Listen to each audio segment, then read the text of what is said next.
भरपूर हड़ताल होगी। आज अगर हमारे मसाइल हल ना हुए, हमारा बंदा ना छोड़ा गया, हमारे से माजरत अपने रवैये पे ना की गई, तो इस हड़ताल को पूरे बाजारों तक फैलाया जाएगा।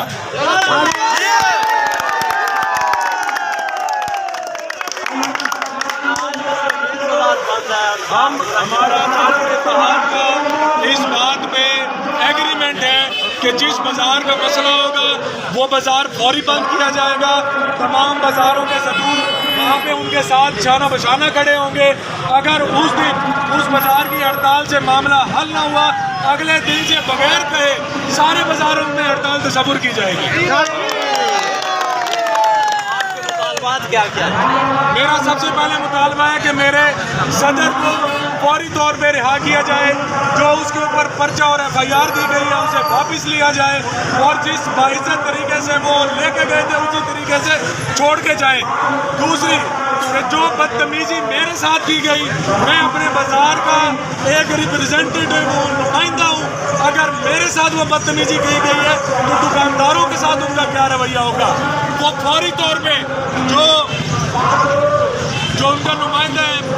बहराम के साथ उसका एक सिपाही है जो मौज का रहने वाला है, उसने शदीद बदतमीजी की है, उसके खिलाफ ये हड़ताल है। वो जब तक माफी नहीं मांगेगा अपने रवैये की, ये हड़ताल नहीं खुलेगी।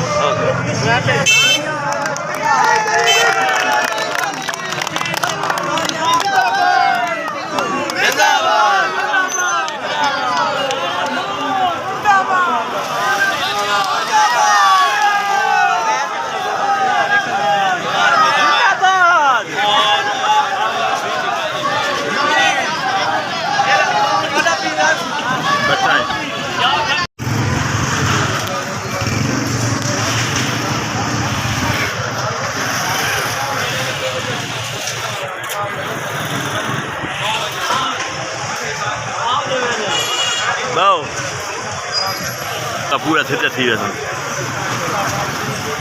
आने ना बड़ा आना बस वापसी इनका बड़ा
एक बंदा नहीं आया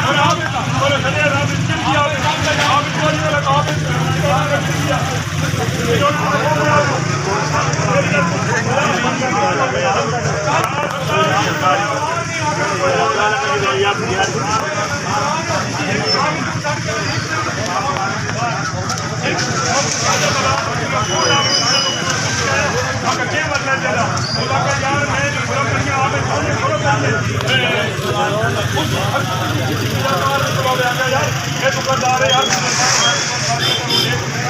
मामला बहुत अच्छी है।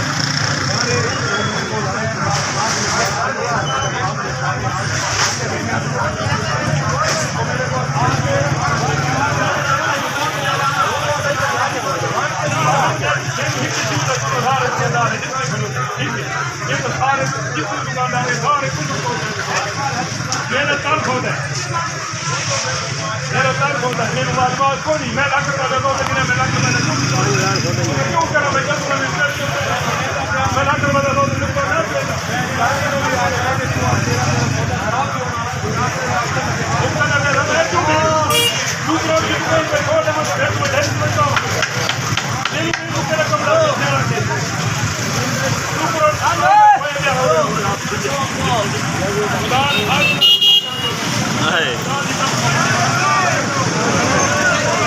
ਤੋਰੀਆਂ ਵੇਂਦੀਆਂ ਦੀ ਯਾਰ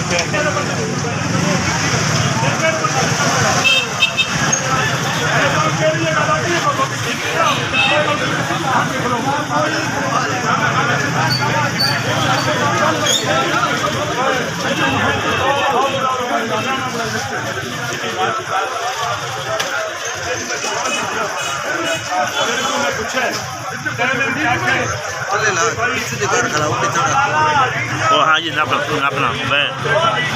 कहीं पता लगती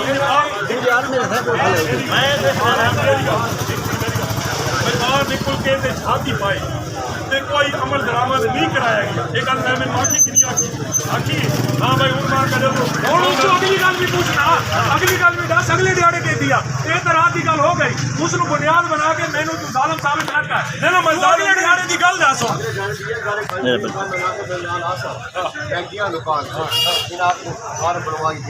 फार्म नहीं दरखास्त लेकिन मैं बस घर से ना आया मैं पुलिस का काम है सारा